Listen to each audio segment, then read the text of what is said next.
Cracks and potholes take a toll on the Syracuse drivers who need their cars repaired. A look at Syracuse roads and what the mayor is doing to help. Phi Beta Sigma fraternity celebrated their 40th anniversary of their annual Evening of Black Expressions this weekend. We'll tell you what this anniversary means to the brothers. And a new study says millennials can't complete basic tasks without turning to the internet. What students have to say, all that and more. Citrus TV News starts right now.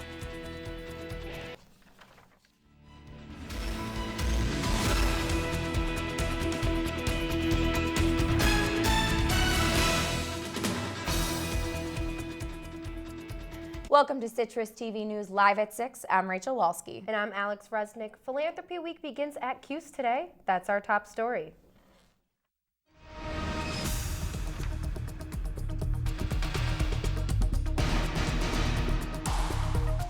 It's a week-long celebration to raise awareness on how donors help the university. Philanthropy Week features Thank a Donor Day, the Orange Circle Awards, and more. Today's events took place in Shine Student Center. Students signed cards to thank the donors. So these are alum that donate, money to the university, and it goes to scholarship opportunities, study abroad programs, renovations, new buildings, a ton of different things all around campus. And so we want to let them know that we appreciate everything that they do. The cost of tuition and fees students pay cover about 85% of the costs. The rest are donated from donors. Money from donors fund many of the university's scholarships, new facilities, and more. And day 2 of Philanthropy Week is National Orange Day. This is Syracuse University's 145th birthday, and the university community is ready to celebrate. The Traditions Commission is setting up a Where's Otto scavenger hunt with the clues featured on their social media pages. A video will launch tomorrow sporting school spirit, featuring the Orange community showing off their dance moves. And tomorrow is the time to stock up on Syracuse apparel. In honor of National Orange Day, the campus bookstore is having big discounts. Jackets, select women's clothing, and clearance items are 45% off to celebrate the 145th year. Syracuse sweatshirts, pants, and other accessories will be marked down 40%. Let's take it to some happenings on the Hill. A men's lacrosse player is suspended indefinitely after getting into a fight. SU Athletics made the official announcement last night following the player's arrest. Police arrested freshman midfielder Hayes McGinley after he punched 2 people in the face. Police say McGinley was intoxicated when he tried to get into a woman's car on Marshall Street, and when a man tried to stop McGinley from breaking in, both he and the woman suffered blows to the face. McGinley faces 2 charges of harassment. And students living on the Mount need to take a detour today and Flint Halls. The staircase leading up to the Mount is closed after a car crash early this morning. A white Ford Explorer crashed into the stairwell around 2:30 a.m. Support beams flew onto the road and a newspaper box into the fence. Students living on the Mount say they were able to hear the loud screech last night. At least 2 people were in the car at the time of the crash. 1 woman was taken to the hospital and no lives were lost. And half of the major roads in Syracuse are in poor condition. That's according to a new report by TRIP, a national transportation research group. Syracuse drivers spend about $500 a year to fix the wear and tear due from these bad roads. Mayor Stephanie Miner visited Washington last week looking to gain funding for infrastructure. A student petition has almost 300 signatures to bring back Paris Noir, an SU Abroad canceled class last Wednesday due to low enrollment. The program has been around for 14 years. The 9 students admitted to the summer class no longer have summer plans. They hope the petition will bring back the program. Paris Noir is a 5-week trip through Paris, co-sponsored by the African American Studies Department. A fraternity on campus is celebrating 40 years of service to the Syracuse community. Our reporter Cheyenne Devon will tell us more about this historic event. The Theta Psi chapter of Phi Beta Sigma Fraternity Incorporated had one goal in mind when they created their Evening of Black Expressions 40 years ago, held this year at the Drumlins Country Club. They had a vision for starting an event that helped bring not only the SU community, but the greater Syracuse community together, interacting with one another, to trying to kind of break that divide between the campus and the community, the folks on the Hill and the folks in the community. Guests were treated to a gourmet meal, and the fraternity also recognized various student organizations for their work on campus. We like to give an award every year, just honoring people that have done good in the community and express what we feel is like our motto, culture for service, service to humanity, as well as brotherhood, scholarship, and service. The evening showcased students who performed spoken word, as well as a cappella group Black Legacy, featuring Shannon Williams, and the One World African Dance Troupe. At the conclusion of the evening, the fraternity thanked everyone for their continued support and encouraged them to dance the night away. This is Cheyenne Devon, CitrusTV News. The Theta Xi chapter of Phi Beta Sigma was also recognized for raising the second highest amount of money for their philanthropy, March of Dimes. And a two-day conference is wrapping up in the Shine Student Center. Cripping Down the Comic-Con featured speakers and workshops focused on disability issues. Programs focused on disabilities in comic books and in real life. The final activity takes place at 6:30 tonight. They will be screening Wreck-It Ralph in Goldstein Auditorium.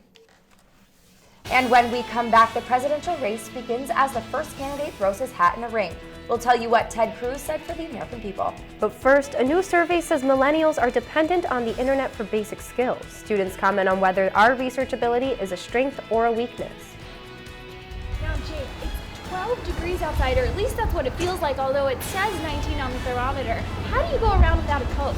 I don't know, it feels pretty warm to me, but I'm a Florida boy, so it is what it is. But I'm pretty cold-hearted, so it doesn't bother me. A little bit of sunshine, and he's without a jacket. That sun will go away. They'll find out when in my full weather forecast coming up. How can I help my daughter with her reading? Searching for help with Dachshund reading. No. Let me try. Sarah's bright, but when she's reading, she has trouble sounding out words. Playing world music. What? I give up.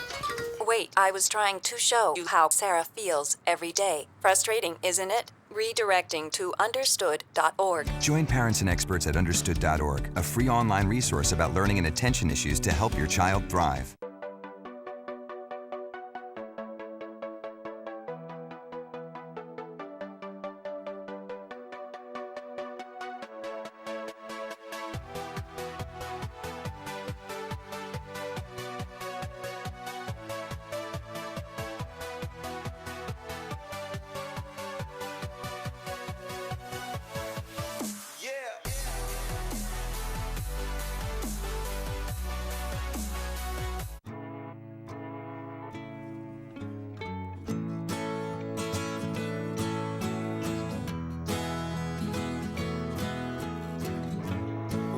Son, tell him that I've begun to dream of things to come, and tell the trees not to look for me. I'm going to find some peace of mind. Wake the sun. Wake the sun, wake the sun, wake the sun.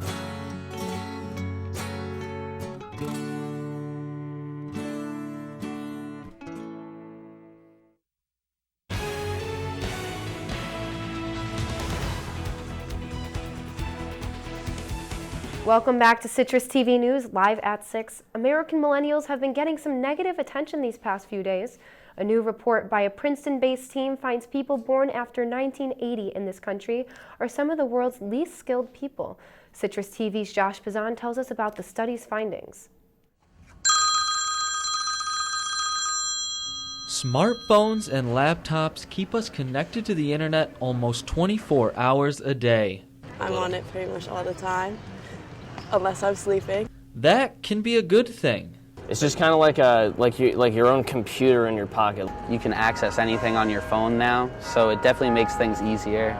But a new study finds American millennials, the generation born since 1980, can't master basic problem solving without turning to the internet. More and more people own smartphones like this, and that makes it easier to look up any information they may need. So much stuff now is on the internet that it's easier just to look it up on my phone. The smartphone is like a cheat for everything. Like if you're like trying to get a tip, instead of thinking of it in your head, you just do it on your calculator on your phone. Researchers at the Princeton-based Educational Testing Services found millennials had the worst scores of all Americans. And when you compare U.S. millennials to millennials in 21 other countries, they rank 18th in literacy, 21st in problem solving, and dead last in practical math. Some Syracuse millennials admit they probably count on their phones too much. I don't really remember anything now because I just rely on my smartphone. We can't do anything for ourselves. We need our smartphones. Josh Bazan, CitrusTV News. U.S. millennials have the highest levels of education of any previous American generation, but the report finds they lag behind in many basic skills employers are looking for. Big news today as the first presidential candidate jumps into the 2016 race. Ted Cruz officially announced his candidacy at Liberty University this morning, but many supporters got a preview of his campaign last night. The Republican senator from Texas posted a tweet just after midnight. It reads, quote, "I'm running for president and I hope to earn your support," end quote. A campaign video accompanied the tweet. It's going to take a new generation of courageous conservatives to help make America great again. And I'm ready to stand with you to lead the fight. Senator Cruz is looking to appeal to his right-wing voters. He's currently serving his first term in Congress. And the bar owner who witnessed the UVA student Brutal's beating, speaking about the incident for the first time. He says Martise Johnson tried to enter the bar using a fake ID from Illinois before being stopped by officers. The owner refuted rumors that Johnson was violent towards management. His statement also described Johnson as polite and cordial. And now for some stories making international headlines. A new video shows members of ISIS trying to recruit people in Afghanistan. The Islamic State is trying to gain influence in the country as U.S. troops are leaving. The recruit session you're watching now shows ISIS offering Afghans $500 wage for their service. This goes to show that Islamic State is actively reaching out to other countries for recruits. And the U.S. has lost another counterterrorism base in Yemen. According to the New York Times, 125 Americans have evacuated Yemen in the past 2 days. U.S. officials say the al-Qaeda affiliate in Yemen is one of the most dangerous threats. ISIS has been occupying most of the government's attention in the past year, but CIA officials still say they want to keep an eye out for terrorists in Yemen. Now, Singapore is in a period of national mourning after losing its founding father. Lee Kuan Yew died yesterday at Singapore General Hospital. He was battling pneumonia for weeks, and Lee was also 91 years old. The founder was Prime Minister of Singapore for 31 years, and President Obama says Lee was a giant of history. The state funeral will be held on Sunday. Spring welcomed us with a fresh blanket of snow, but it'll be warming up soon. Caroline Strange has your full weather forecast. And Starbucks takes back its Race Together campaign after harsh criticism. Find out why the movement got so much flack. All that and more after the break. How you doing? My name's Steve. My family's lived in this neighborhood for years. Recently, things got so tight, we had to go to our local food bank for help.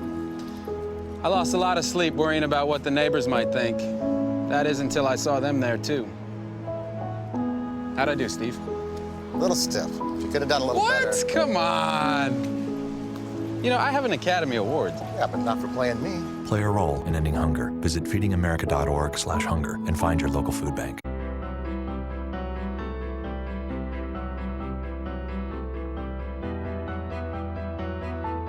Body language can tell you all sorts of things. Like someone is having a stroke. Know the sudden signs. Learn fast. Face drooping, arm weakness, speech difficulty. Time to call 911 and get them to a hospital immediately. Learn the body language and spot a stroke fast. Really?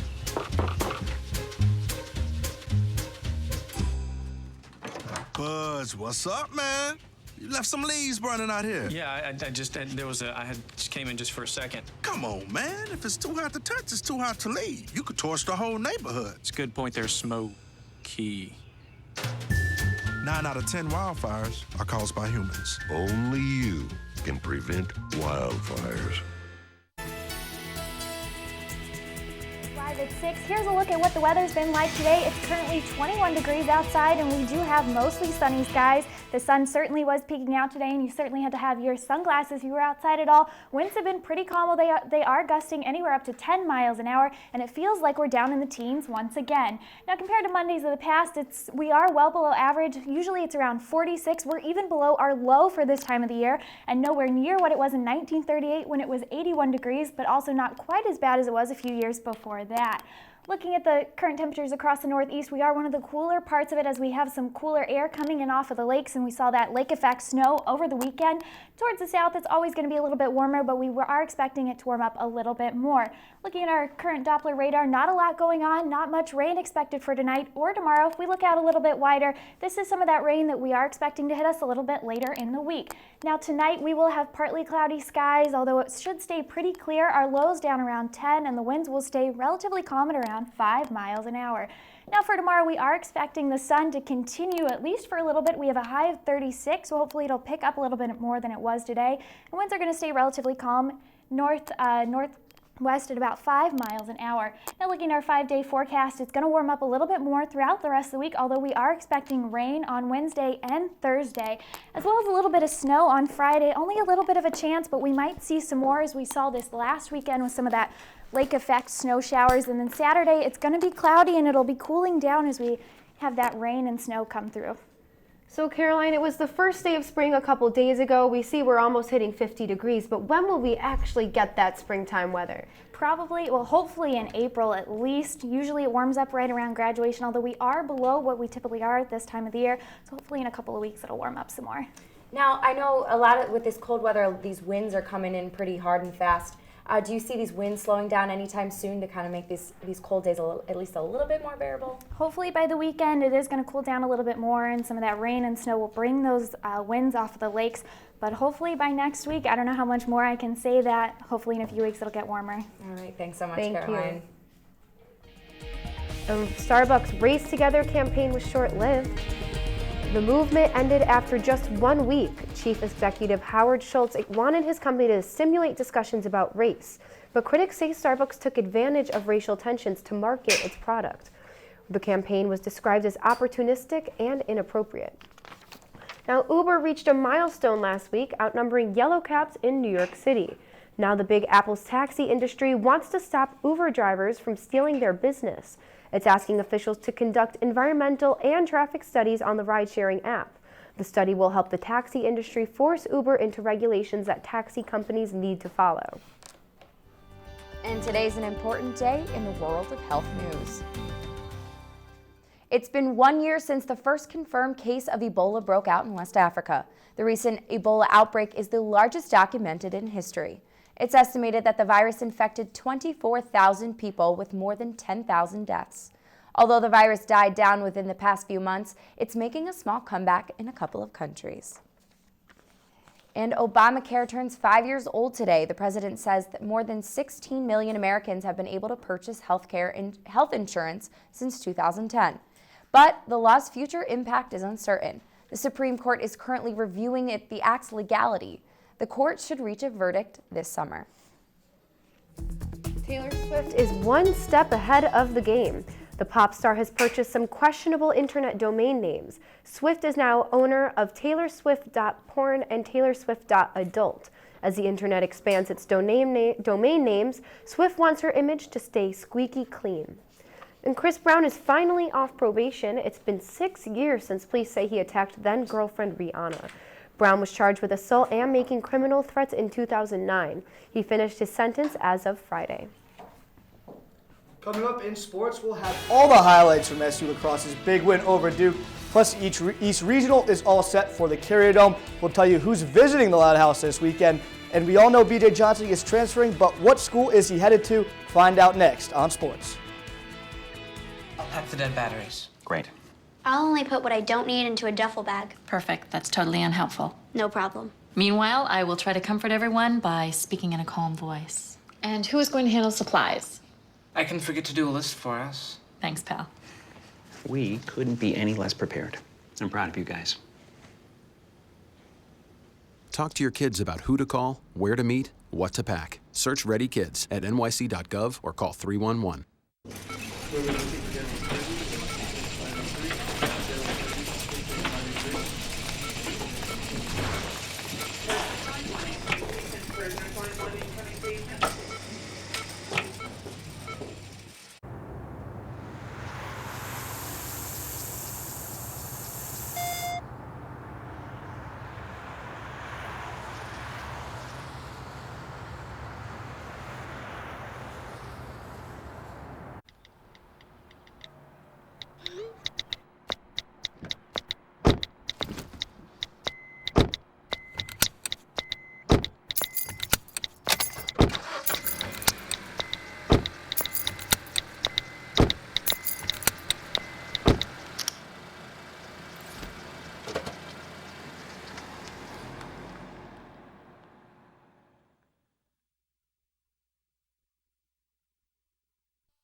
Everybody has a dream.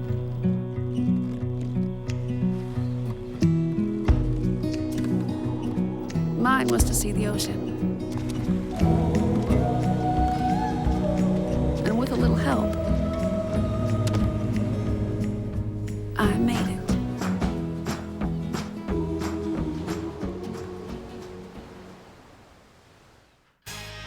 Syracuse basketball is in the news once again, and this time it's former forward B.J. Johnson. The 6'7" sophomore announced on Twitter today that he is transferring to LaSalle. Due to NCAA rules, Johnson will have to sit out the upcoming season. The Explorers finished 17-6 this year and did not reach the postseason. Johnson's career at SU was spent mostly on the bench. He did see his playing time increase throughout the year and showed off his potential in spots throughout the season. The Orange now have a scholarship spot open and expect to have another when Ron Patterson officially transfers. Well, from one Syracuse University team to another, the top-ranked men's lacrosse team was in action yesterday against number 4 Duke. Last season, the Blue Devils won the regular season matchup between the two teams 21-7. Yesterday, the Orange flipped the script inside the Carrier Dome. Syracuse getting excited to take on Duke, and here it's Henry Schoonmaker. Rips it past Luke Aaron, 1-0 Syracuse, and they wouldn't stop there. Later in the first quarter, it's Kevin Rice. He's going to beat Luke Aaron up top, and that puts Syracuse up 4-0, just 7 minutes into the game. And here in the second, already 7-1 Syracuse. Ben Williams wins the faceoff, stays with it, scores his third goal of the season. Syracuse would lead 13-1 at the half.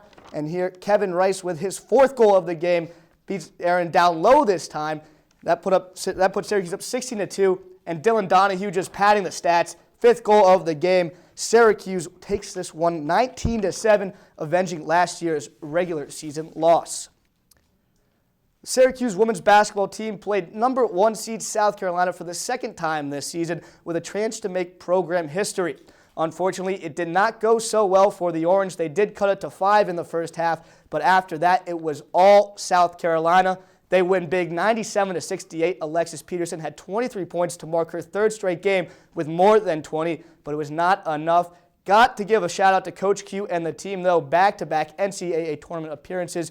Future is looking bright for the Orange. And according to a Syracuse.com report, Jim Boeheim's daughter, Jamie, was taunted by Albertus Magnus High School students during the Class A state semifinal game. Jamie Boeheim, a member of the Janesville DeWitt basketball team, entered the game late and was greeted by chants of "Where's the cheater?" by the Albertus Magnus student section. Boeheim promptly scored a basket to quiet the crowd, and the Red Rams beat the Falcons 56-33. Albertus Magnus principal Joseph Troy sent an apology letter to the Janesville DeWitt basketball team after the incident occurred. This weekend, the NCAA East Regional will be coming to the Carrier Dome, and if you filled out a bracket this year, the matchups may not be what you expected. The first matchup features NC State, who upset top-seeded Villanova, against a familiar foe, Rick Pitino in Louisville. The Cardinals beat Northern Iowa to clinch a berth in the Sweet 16. The late game will pit Tom Izzo and Michigan State against the third seed Oklahoma. The Spartans upset second seed Virginia to punch their ticket to the Dome. If you want to watch these teams practice before they play, the Dome opens at 11 on Thursday and entry is free. Well, the Syracuse football team unveiled a new jersey today, and the Orange finally have an orange uniform. The new jersey features an orange helmet with an orange shirt and navy blue pants. Orange pants will also be available to go along with the uniform, so we could be seeing an all-orange uni on the Carrier Dome field next season. All right, now I know March Madness is on the mind for everybody right now, and we saw that Villanova face that big upset over the weekend. Is there any reason that you think they lost the game? And it's just that time of year. March Madness produces, we fill out brackets, we try to predict what we can, but you never get it right. It's impossible. It's just one of those things. I know, I try to avoid filling out those brackets for that reason exactly. So I had 3 brackets on the other hand, tried different theories for all of them, but how's your bracket looking? Not so well. My upset picks didn't come through, and then Virginia losing. It's been a rough, I'm losing some money, that's all I'm going to say. As am I. And Syracuse men's lacrosse, what a game yesterday. How do you think they were able to, flip the script, as you say, and beat Duke so badly yesterday? Duke lost a lot of players from last year's team. They have an inexperienced defense, but this Syracuse men's lacrosse team is very, very good this year. Very complete team, a lot of depth. They should be in the Final Four way down the road. All right, thanks so much for joining us, Barth. Thank you. And when we come back, student entrepreneurs make their debut on ABC Family Reality Competition and impress the judges. We'll tell you why they walked away from a $2 million deal. Kinda new here, but I've noticed a trend. My human does this funny thing where she goes around and gets all my toys, and then she hides them in that basket by the door. But it's always the same basket, and it's always in the same place. And then she acts so surprised when I find them, but, she's putting them in the same basket. Again. It's like, hello? That's where you put it last time. You were the worst at hide and go seek. So they say it's a man's world? I don't see anybody's name on it. While they were doing their thing, we slowly changed ours. Today, women can do anything men can do. And there's one thing we're even better at.